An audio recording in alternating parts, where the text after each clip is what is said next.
Hello and welcome to another week of Go Ballistic here on the Scottish SunSport's YouTube channel. Now, if you didn't know it was the international break already, you'll be able to tell that it very much is. Not because you're here, David Friel, because a certain Roger Han has decided to have an international break of his own. Yeah, he's a well-deserved holiday. He's away. Is that what we're calling it, a well-deserved holiday? I missed the relocation, yeah. Now, a man who doesn't take international breaks off, one of the hardest working men in Scottish football, there he is. He's always going to be here. Kris Boyd, how are you? I'm very well. I'm looking forward to the game this evening. You're right, no days off. No days off. Never. Always grafting. Grafting away, absolutely. Absolutely. Now, we'll get on to that. A hard day's work would kill me right enough. Well, you're about to have one here, so strap in.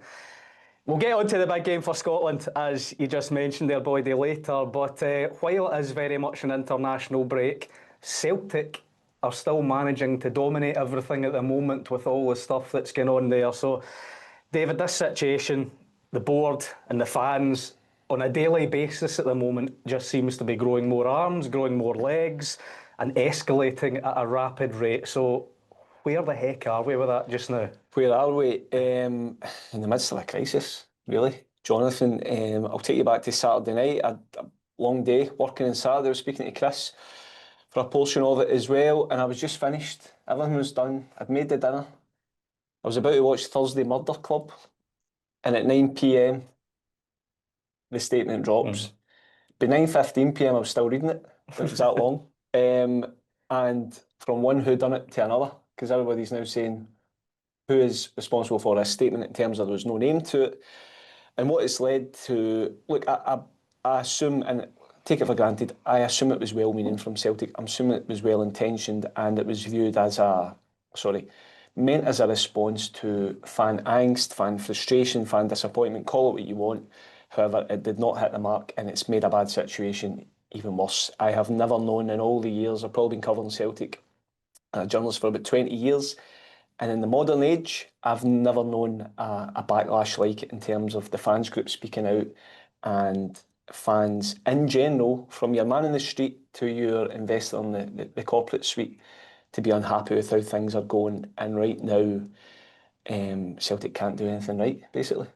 As you say, you know, it must have been well-meaning, because last week all the calls were for the board, somebody from the board, to say something. Michael Nicholson and others have then met various fans groups on Friday, the day before that statement's come out. But then you look at the response, condescending, insulting are words that keep coming out. How have they managed to get it so wrong? I don't know really, because as I said, that isn't Celtic are a massive football club. Anything that comes out like that, the length of that is signed off by those at the very, very top of the club. And by that I mean Dermot Desmond and the entire board, from Peter Lawwell as chairman to Michael Nicholson as chief executive. I just don't think it hit the right tone with the fans, and you can see that from the disappointment. And that's the thing. Look, there will still be a section out there who feel it was fair and who feel Celtic, did say within it, learn lessons. But I think what a lot of fans are really sort of kind of angry about is more the sort of excuses within it, and the stuff about the financial fair play, which we've not seen Celtic's latest set of accounts. We've not seen a full breakdown of where Celtic are in terms of outgoings. However, I'd be amazed if Celtic were anywhere near close to breaching financial fair. I mean, they just can't. I mean, even this transfer window alone, they've turned a profit, a hefty profit, given Maeda went right at the end too. So yeah, it's just, I think within the statement, the stuff about the media as well, I mean, it's not 30 years ago. That stuff just doesn't wash. And so I would say on that, the media landscape is changing so much. Okay, we are the very definition of mainstream media. And look, we've worked in transfer shows over the summer every single week, Jonathon. We have been across a lot of these stories every single week. At no point has anyone at Celtic ever phoned me up to say, you've got that wrong, or that story's not right. Nobody at any point. And also in terms of the landscape changing, you have so many fan media now. I know a lot of the guys that work in fan media. It's a growing part of the industry. There's a space for everybody. But a lot of the sort of kind of transfer talk comes from fan media accounts and fan media websites and YouTube and everything like that as well. So to just kind of blindly or sort of blasé put in mainstream media, I just felt that fans are going to see through that.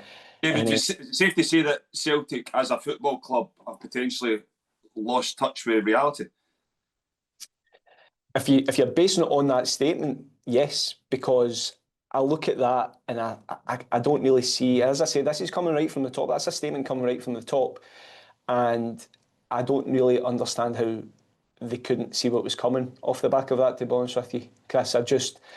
It's, as I said, this isn't just your angry fan in the street. This is from every single different type of Celtic fan, for want of a better expression. You know, it has led to a lot of anger and a lot of frustration. And I think a lot of the problem is they feel that the club is making excuses instead of just saying, look, we share the disappointment. It wasn't ideal. It was far from ideal, both in timing of the signings, the execution of them, and leaving the squad weaker. And let's be honest, the squad is weaker than it was when it started the transfer window. It was weaker on the final day. Well, exactly. And to then not just come out and say, look, we're sorry, it didn't work, it was a failed transfer window overall. You know, I don't think anyone sensible would say Celtic are stronger now. So even in the statement as well, you know, you think, okay, we're you know, they're trying to explain themselves, but not put their hands up to anything. And then you have the, you know, we don't want to be associated with anything to do with Rangers. And then you've got that little dig in there as well. Oh, we're not naming them, but we're having a dig to try and appease everybody as well. I mean, the fact is that, you know, whoever's written it will have read it, as you said, that have went round the club and they'll all have agreed to it. But I think sometimes, you know, even if you've got to have people that will challenge you. You've got to have people within the working environment that will challenge you. And for me right now, it just seems as if, you know, Brendan Rodgers will challenge the Celtic board. He's now probably on the last days, weeks, months of his Celtic career because he has challenged them, rightly or wrongly.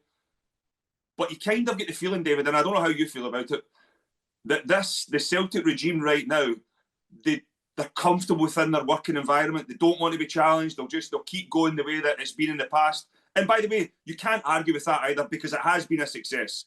But you're now looking at, you know, a period of time now where there has been a lot of change. You know, I mean, I don't know how much you were across the Don Mackay scenario as well. Reading between the lines, maybe somebody that wanted to change a little things here and there, all of a sudden he's removed. That's not the way we do it. It just seems to be a board that's you know, stuck in the past.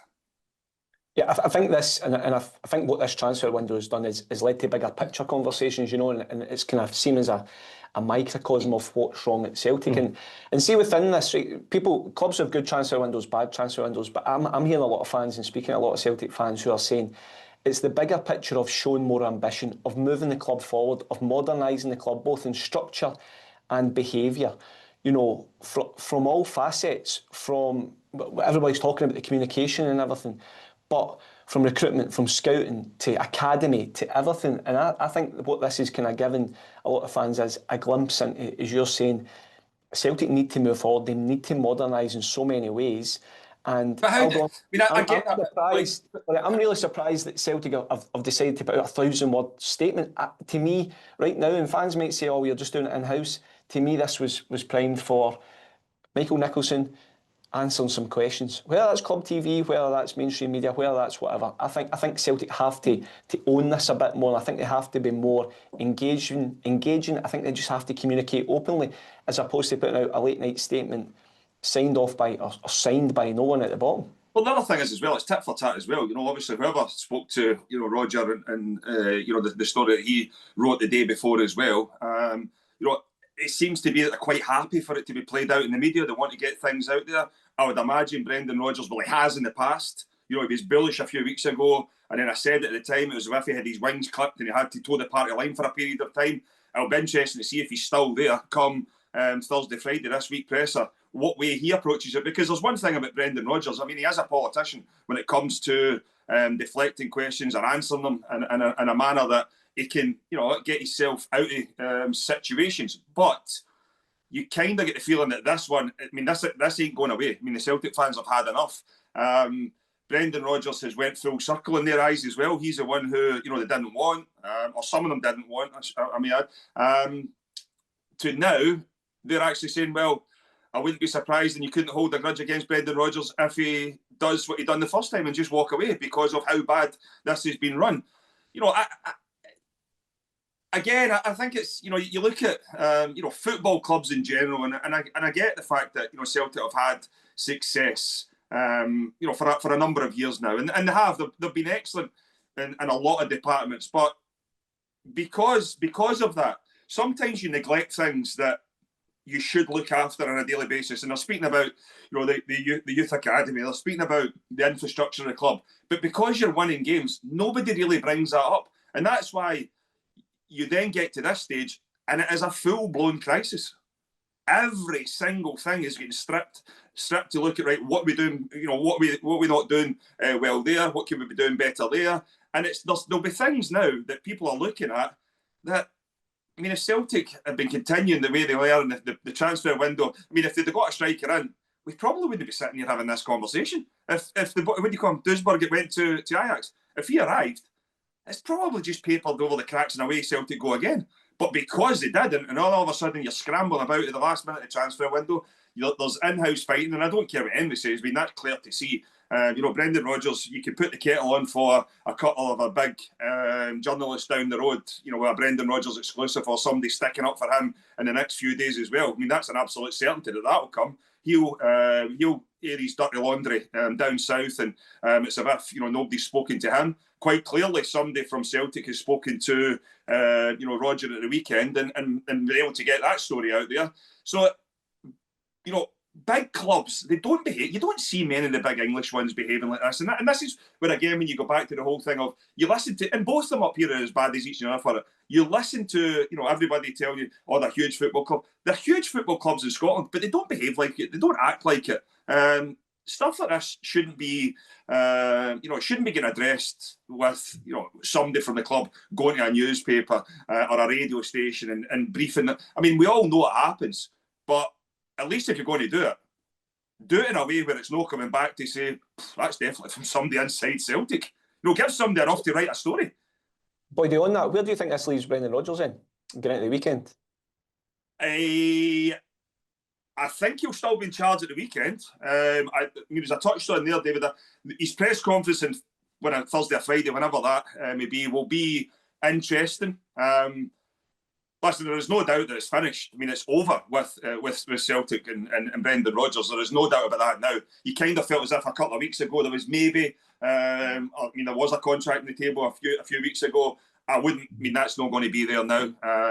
There is clearly a disagreement with Brendan Rodgers and the hierarchy, whoever that may be, if it's Dermot or the board in general. But I can't see Brendan Rodgers being beyond the summer. Whether it gets to the summer or not is a different question, because, as I said, when you start to get stories more or less attacking the manager's going to come back at the club at some point, because Brendan's going to defend himself. He has to.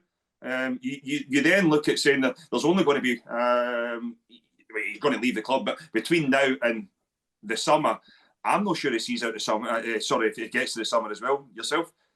Because the elephant in the room, Jonathon, and Kris, I'm sure you'll agree, is the January transfer window. The January transfer window is huge for Celtic now because of the failings of the summer window, and Celtic need to use January to strengthen their squad for a start. There could be a full-on title challenge, and then think about potential European qualifiers. So, do you have a manager that everybody knows is going to leave at the end of the season? But this is what I said. I've been saying this for weeks. Situation. I've been saying this for weeks, and and then all of a sudden, was it St Mirren game? I can't believe you're sticking up for the boards.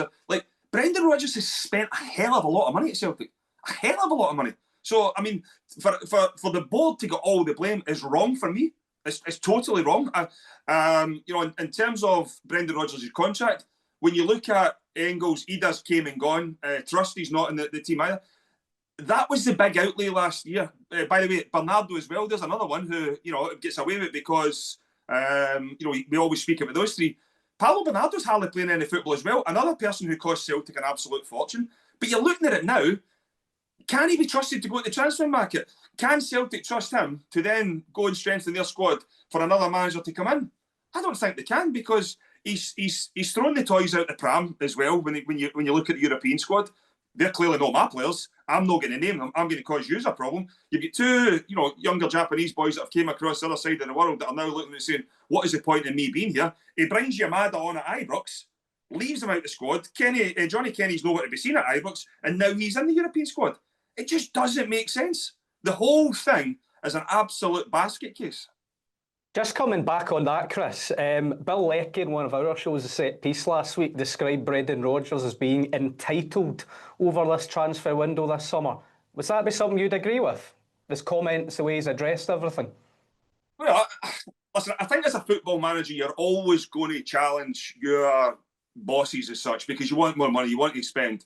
But again, looking at the recruitment, whether it's Brendan Rodgers or whether it's the club, it doesn't matter because the manager will have had a say in it somewhere along the lines. That's a fact. You can take yourself out when players, when players start to play badly and it's not going well. All of a sudden, oh, I didn't sign them. But they never ever turn around and say when they're doing well and you've coached them, they've done well. Oh no, I've made this player better, but it was the board that signed them for me. You never hear that. So you can't have it both ways. And as I said, going back to, I can totally understand the Celtic board stance on not giving Brendan Rodgers an absolute fortune to spend because he's not. I mean, I've said this before in terms of the bringing in young players and development. Brendan Rodgers is getting to the stage where he is now. Well, even if you go back a few months ago, would have signed another 3-year deal. Highly unlikely. I mean, it might have been another year or another two. But for Celtic to bring in players at 19, 20, 21, 22, for him to develop them for the next manager, he doesn't want that. He will coach them, he'll make them better because he's a very good coach, and we've seen that. The proof's in the pudding there. But he would have wanted players in and around that 7, 8, 9, 10 million pound market that are already established players, maybe around about 27, 28-year-old. Celtic ain't going to go down that route. And that's where I agree with them, that they're not going to change their transfer policy because it has been successful. I mean, why would you rip something up that and totally discard it because you've got a manager who, let's be realistic, is probably in the last months of his contract. Oh yeah, there you go. There's another 30 million for you to go and waste. Because as it stands right now, the Engels, the Trusty, the Chuck Paolo Bernardo into because he's not playing, who I think is a very good player, and Adavidas came and gone. I know they've recouped some of that money, but you cannot discard the outlay that Celtic had to bring those players in. You can't ignore it. Point being, would you trust Brendan Rodgers to go to the market with 25, 30 million and bring in players for Celtic that based on the recruitment of the last couple of windows? No. And that's what makes this situation so fragile because you have, as I say, January's huge for Celtic. You have a manager who is not going to be there next season.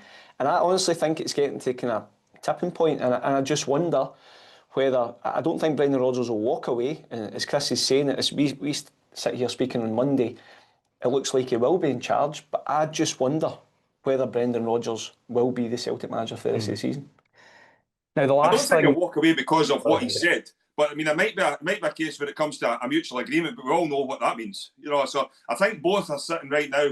I mean, it's a game of chess. I mean, who's going to blink first? That is it right now. Because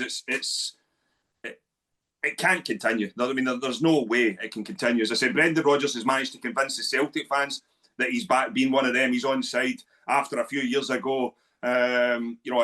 He couldn't even walk the streets of Glasgow. Now all of a sudden he can do whatever he wants. And as I said, the whole thing shifted to the Celtic board. But I don't think. I mean, you can't forget Brendan Rodgers part in this whole thing. And right now he's using the Celtic fans because he knows that they're on side with him. It wasn't that long ago that he didn't care. And by the way, he'll move on again and he won't care.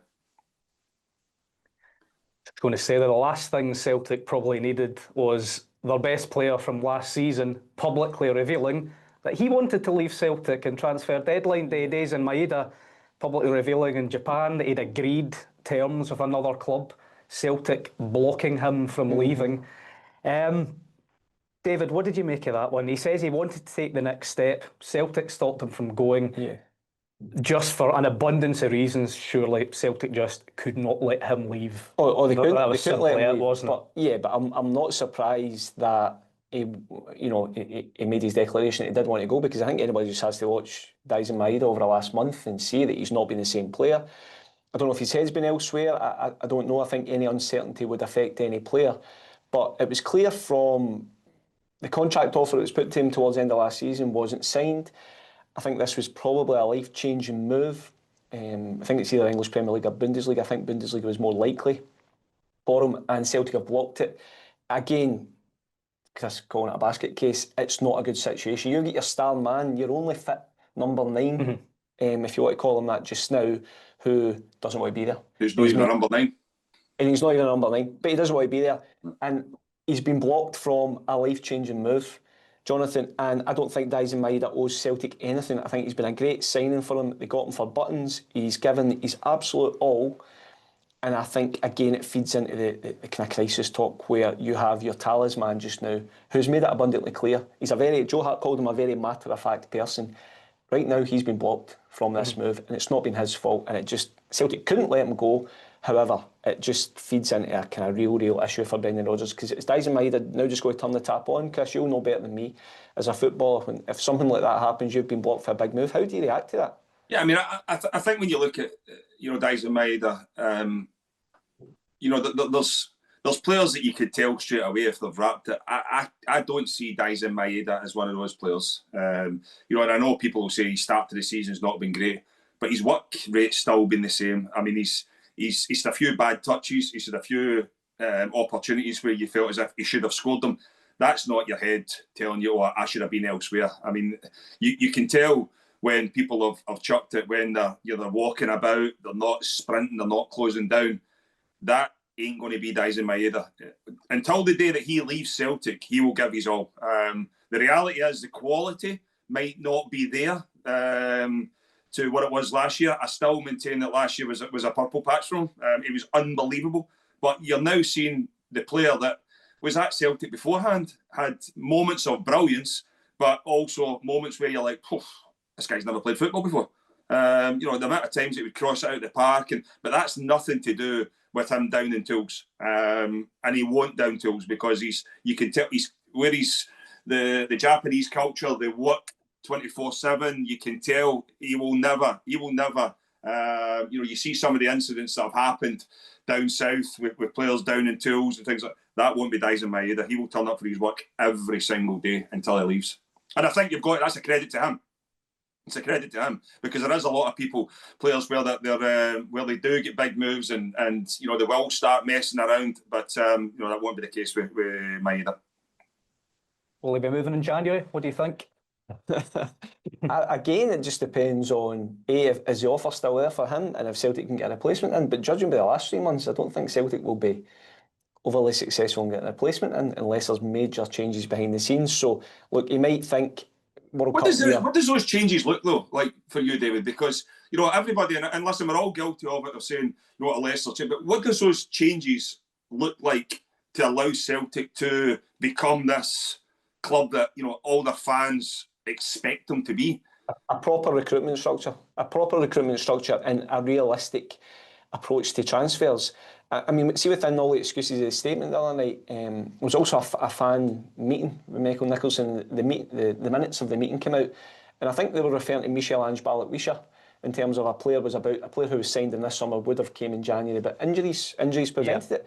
So why then, if he was ready to come in January, and Celtic were interested in him right from the start of the window, did it take until after the Champions League playoff for Michel-Ange Ballistic to sign for Celtic? It makes no sense, and that's where the anger is from the fans. If Celtic were trying to get a bargain for Ballistic from Antwerp, thinking he's into the final 10 months of his contract, well, it never worked, because they had to end up paying £4.5–5 million for him. Mm-hmm. So they need to approach the transfer situation. There's a blockage somewhere. There is a blockage somewhere, whether it's the process of scouts identify, Brendan Rodgers signs off, the board approve, and then there's negotiations. Somewhere down the line, there is a blockage and there's a problem. I think we can talk to the cows come home about whether Rangers have signed good players or bad players, right? Rangers seem to just be able to get deals done, and I don't think that's a coincidence that Rangers have a sporting director, they have someone working under him, and they probably have executive power to a certain extent. and it's a bit more streamlined. And I think most modern clubs, and this comes back to the whole modern thing, and Celtic having to modernise, most modern clubs will have a director of football. Paul Tidsdale has been kind of classed as this director of football. He is not the director of football. He's head of football operations, whatever that means. I think that basically just means answering the phone to agents. And see if he is in charge of getting stuff like Kasper Dolberg over the line. Well, he's failing miserably. Absolutely miserably. Where is Tisdale's role in this? Is he Brendan's man? Is he Dermot's man? Is he just a club of like where is he? Because the manager should never be appointing these kind of roles. This role should be overriding. There should be a club appointment. So I don't think it's Brendan Rodgers' man. He's been brought in and he was kind of billed as a football doctor, and I'll do everything here. And I don't think we never hear from him. Because it comes back to engagement, communication. You never hear from him. Nobody really knows what his job title actually entails. And as I said, see if he is responsible for getting the big deals over the line, or recruiting and scouting and all that sort of stuff. Well, Kasper Dolberg is a prime example. Speaking to people in Belgium, it was an open secret that Ajax were going to come in from. And I know everybody's saying all this domino effect, etc., etc. I don't for a minute think that Sunderland just suddenly, after Matt Gay gets recalled by Chelsea, Sunderland suddenly think, I tell you what, we'll just go and spend £25 million on Brian Brobby from Ajax. A deal like that is weeks, months in the making. For Celtic to put all their eggs in one basket with Kasper Dolberg and not get it over the line was embarrassing in the end, right? And listen, the player can only come if he wants to, right? I get that, and players fall down, but you don't have a plan B, you don't have a plan C. You end up scrambling about, trying to get free agents the day after. But then you put out a statement saying, oh, it's not really our fault. It's just excuses. You can understand why fans are thinking, what is happening with the recruitment? What is going on with the process? And to me, that's what I mean by change. It has to be streamlined, it has to be modernised. And somewhere along the line, the blockages that are in place, whatever they are, have to be removed. Well, I mean, what it would be like if the Rangers approach, if Celtic used the Rangers approach, because you can't. As you say, the Rangers have the business they've done in terms of going and getting players in, and not really. It's just been a case of we'll go and get them. Once it's identified, it's getting done, and then you look at Celtic's approach, and it's everything.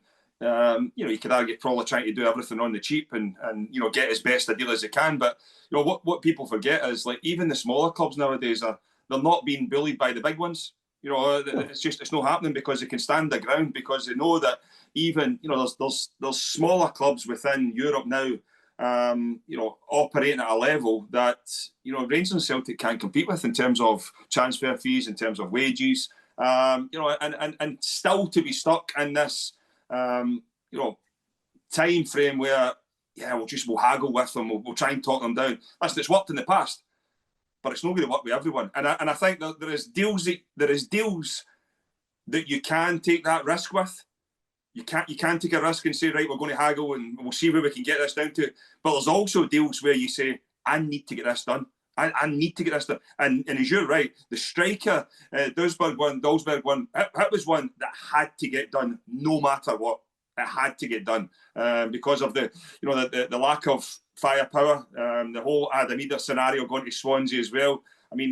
Again, it's just, we can speak about that one as well. Allowing somebody to go, then calling them back, it's just absolute bonkers. It was bonkers that was eventually allowed to happen, but I think it was allowed to happen because Brendan Rodgers had basically given Adamida his word, and Celtic had given their word that they would get a replacement, and it never happened. But someone said to me, I said, how could Adam be allowed to leave? But someone who, behind the scenes, said, how could he stay after what had happened? And that just sums up the transfer window in a whole. Shall we talk about Rangers for a little bit then? No, I'm not enjoying this chat. Just keep going. I thought you might be. See before we go on, he's looking sharp today. He is. It's because see our lovely viewers in the comments, they're not liking my shirt, so I just had to do something a wee bit differently today. So no doubt that'll spark. What time's the funeral? It's after my court date, boy. One after the other.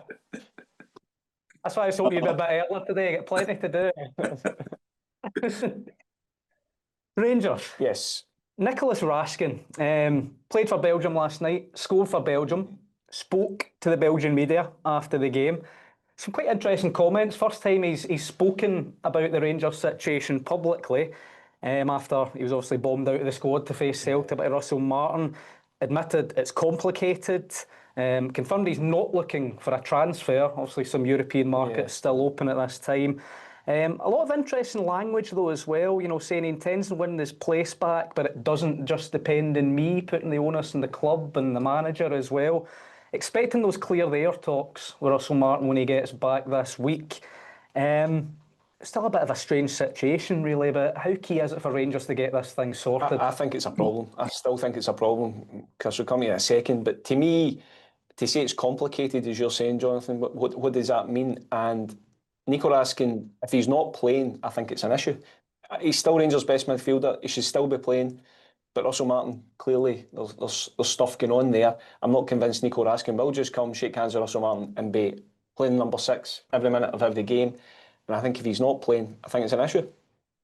Yeah, I mean, I agree. I mean, there's no doubt there's a breakdown in the relationship. You know, they've not seen eye to eye since you know, Russell Martin has taken control of the club. I mean, it's, you know, I know Russell Martin because of the results, and you know, Rangers fans have been on him as well. But I don't. This is not the first time that this has happened with Nicolas Raskin as well. And you know, you've then got to look at it and say, you know, what type of boy is he? Listen, very good footballer, but you know, there's more to it. You know, in terms of that character.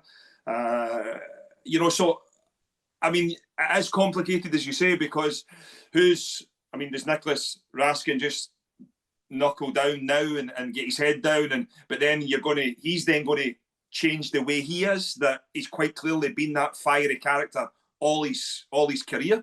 Hence the reason when you go back to him leaving Standard Liège, he ended up training with the B team. You know, he found himself out the team when you know, his countryman was in charge of the team as well. You know, and Philip Clement, he was out the team there, and it's back to that right now. So you know, the only way that you know, this is Nicolas Raskin is going to have to come back. For me, eat humble pie, go into training and train properly every single day, and get yourself back in the team. And if that's the case, then Rangers have got a midfielder there that will be, you know, as good as anything in Scotland, if not the best midfielder in Scotland, you know, for a period of time. So listen, they're going to have to, something is going to have to give. You know, Russell Martin is either going to have to accept the character that he is and use him between now and January, now in the summer, because I don't think you can have somebody like that in and around the building not playing. I think, you know, it's quite clear. I mean, and maybe Raskin's problems have been you've been starting other players ahead of me that are not as good as me, and I can totally understand that. I mean, because the blind man can see that Nicolas Raskin is Rangers' best midfielder. So Russell Martin is going to have to find a way to deal with Nicolas Raskin for the character, the type of player he is, and get him back in the team, because he is Rangers' best midfielder. He does bring the best out in others. I don't think something that's getting overshadowed that are overlooked with the whole thing is as well. Mohamed Diamandi's performances have dropped as well. But is that because there's been the breakdown? Because there's one thing for me looking at those two. I thought they worked really, really well together. You know, I thought they understood each other's game. There has been a drop off there. I get there's been new players brought in, but the new players have not been better than you know, the ones that were there, and hence the reason why. You know, Raskin's maybe asking a few questions. I mean, I don't know everything that's been going on. Maybe asking a few questions around why am I not playing? I can quite clearly see that I'm your best. You can quite clearly see I'm your best player. Is it personal because I've not been getting a game? Because I don't think Nicolas Raskin's one that's going to, you know, chuck off training or you know, not train properly. Because you've got to remember, he's now got, whether his future lies away from Ibrox, he's now got a scenario where he's got himself in the Belgian team. He's now scoring goals. They will be favourites to go to, you know, one of the favourites to go to the World Cup. Sorry, one of the teams that qualify for the World Cup. I mean, I'm not sure they'll be as favourites as what they were beginning the other tournaments, but there'll probably be a chance there that may go and do something in the USA, Mexico, and Canada. He will want to be part of that. So, as I said, he might have to change the way he is, but by him changing and that fiery character he is, does that then impact his performances? Maybe, I don't know. Or does Russell Martin have to accept that that's what you're going to get and find a way to use him between now in the summer and actually just look at it and say, I've got a midfielder here who's a Belgian internationalist that's going to be, or wanting to go to the World Cup. He's going to perform for me between now and the summer, or now in January, whenever it may be, until the relationship finishes forever. But they're going to have to find a way of getting the best out of each other. Well, we'll watch that one intently. Also, hoping to go to the World Cup, Scotland, of course. Big game tonight against Belarus on neutral ground in Hungary. Boyd, I'll come to you first. The 0-0 draw with Denmark on Friday. I think many of us would have taken that as a scoreline before the game. Any kind of tinge of disappointment given some of the chances we had that we couldn't get the line in the end? Yeah, I think the Christie header just before half time and the Lyndon Dykes one for me. I know the big man's probably seen it back 100 times now and it will be replaying in his mind, why did I not just hit it first time? It was a perfect weighted pass. You're running onto it. You've got a goalkeeper coming out that is, he's not set. Just hit it. But again, it's not a criticism on Lyndon Dykes. He's not been playing regular football, and sometimes when you've not, you want to be in control of the ball. You want that extra touch before you get your shot away. I'm willing to bet if it was the Lyndon Dykes of a couple of years ago, it would have been hit first time and in the back of it, or tested Kasper Schmeichel in the Denmark goal. But listen, it wasn't to be. I don't think, Jonathon, we can be disappointed with going to Denmark and drawing the game. They've been very good in home soil, Denmark, for a number of years now. They're a very good team. They might be dropping off a little bit, but it's still a good point. But it'll only be a good point if we come back home tonight with the 3 points in Hungary against Belarus. It's a bit of a strange game for me. I get that there's obviously problems. There's things going on in the world, but I don't understand why Scotland can't have fans in there. I really don't understand. You've got people who follow Scotland everywhere. It's got absolutely nothing to do with them. They just want to see their heroes playing in a game of football, but yet can't go and watch them playing. For me, UEFA really need to have a look at it, because it is disappointing that you'll have boys out there that won't have missed a Scotland game for years upon years upon years. Obviously, COVID, you couldn't get in, but it's no good enough. And I get there's other things going on in the world that is more important than that. But there's a reason why it's been moved to Hungary. Why on earth is there not any Scottish fans allowed in there? It's baffling.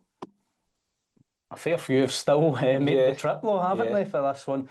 Obviously not going to get in, but obviously when the team line dropped on Friday, David, there was a lot of grumblings because Ben Gannon-Doak, because he's now known, wasn't involved. A lot of grumblings because we're Scottish. We're never happy. Of course. That's the official reason. You know it. Yeah. But do you expect a wee bit more flair on the starting 11 tonight? Will he use Gannon-Doak, do you think? Or will he stick to what he did? No, I think looking at the team performance against Denmark, it was a sensible team selection. 4 solid midfielders, 2 up front, back 4 were brilliant. This is the most important game of the campaign. Scotland need to go for it. Get the shackles off, get Gannon-Doak in the team. Look at who else. Does Billy Gilmour come in? Scotland going to have so much more of the ball tonight, you would think. Jonathon, Scotland need to go and they need to try and score goals. A win it's a must win. Boyd was saying his column at the weekend. The point against Denmark is pointless unless you follow it up with a win. Scotland need to come out of this double header with 4 points, and I think he's got the players to go and do it. Steve Clarke, look, he can be cautious at times, fans criticise him for that. I don't think he will be tonight. I think he'll go. I think Gannon-Doak's a certainty to start, and I think Scotland need a front foot performance, because 3 points a must. A couple of goals as well would be a real bonus when you see what Greece did the other night as well. But no, must win game. Let's go for it. Let's attack. Yeah, you're 100% right. I'm interested to see what happens defensively as well. Obviously, Souttar's been playing regular. Robertson has been in and out, but I don't think he's going to be an issue on that left-hand side. But, Grant Hanley's been one that's, he's not really played a lot of football. Does he continue at centre-back, or does you look to maybe, McKenna or something in there? And then the obvious one, who I thought, and we spoke about it yesterday, David, would be, Hickey. I thought he was excellent. He was excellent the other night there, but has he got the capacity to go again? Or do you see Max Johnson coming in there and maybe starting? But, you're right, for me, Gannon-Doak has to start. He has to start. A ball carrier that will go and eliminate people, take them on. You might see, John McGinn having to come off that left-hand side again. Where, we speak about defensively on Friday night, but I thought John McGinn was outstanding as well. There's been a few times recently where his Scotland performances have not been at the level where they were at previously. But I thought on Friday night he was excellent. And you might see, you speak there about Gilmour coming back in. If that is the case, if he does come in, you're then looking at potentially, Scott McTominay being that one closer to Che Adams, who I think will play. And if it is McTominay, his runs into the box will be crucial. But it'll only work if you can get the ball to Gannon Doak and get at them and ask questions, because everybody's looked at this group and Denmark, because of where they are in the world rankings, are the big guns as such in the group. But I tell you what, you look at the Greeks; they look formidable right now. They do look a proper team. Scoring goals, and as David said, it's not down to head to head. It's going to be goal difference as well. So we need to go. Listen, first and foremost, if it is a 1-0 win and we scrape it, perfect, brilliant. But to really stamp your authority on this group, you feel as if with the other two going head to head this evening as well, if you can go and get a 3 or a 2 or a 3-0 and get back home, all of a sudden you're then in the mix and you're saying you're looking forward to the Greece games, the next and the next international gathering. But for me right now, the Greeks are the ones to look out for, because we've seen it at Hampden not that long ago. I mean, they absolutely thrashed us. But we've got to take confidence from going to Athens and beating them, before that. But everybody's looking at Denmark. For me, Greece are the team to watch out for right now. Belarus up first tonight, big night ahead, as you both said. So huge. As I say, huge. You just can't lose any ground. Has to be 3 points must. Nothing else matters. 3 points, big performance to be nice. Everybody goes home. What are you going for in Greece? We're saying Scotland's win. What we go in Greece, Denmark? I think Greece will beat Denmark. Yeah. I'm the same. Can we do them a little draw though? Little draw would be good.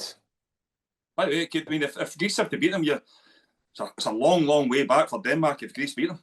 Yeah. And that's what makes this game so important for Scotland as well. At the very, very worst, you'll be 2 points if there's a Greece win tonight. 2 points behind if Scotland. Sorry, 2 points behind if Scotland can do the business. Yeah, it's a sprint. Sorry, this qualifying campaign and this game, no margin for error at all. Huge. We do hope our good friend Robert Grieve is okay. We hope he's okay over there. He said a lot of travelling to do. A lot of travelling. He checked in. He's been in all different countries. He likes to post his Instagram in different countries. Nobody cares, mate. Nobody cares. Nobody cares. Then he was a designated driver as well, wasn't he? Saw here. Designated driver. Yeah. You hungry? No. He's taking the clubs with him. He likes to be around the golf. No, after his performance, his golf day was absolutely terrible. His golf day, terrible. I'm actually surprised he didn't get banned for the course. Honestly, the amount of divots, wow. It's not a very nice thing. No, not at all. Telling the truth. You always get the truth on here. You're just telling the truth. I think that's a perfect way to leave this week, don't you think? If you watch it at home, want to get in touch, don't forget, go ballistic@thesun.co.uk, and we'll catch you right here again next week. Cheers, guys.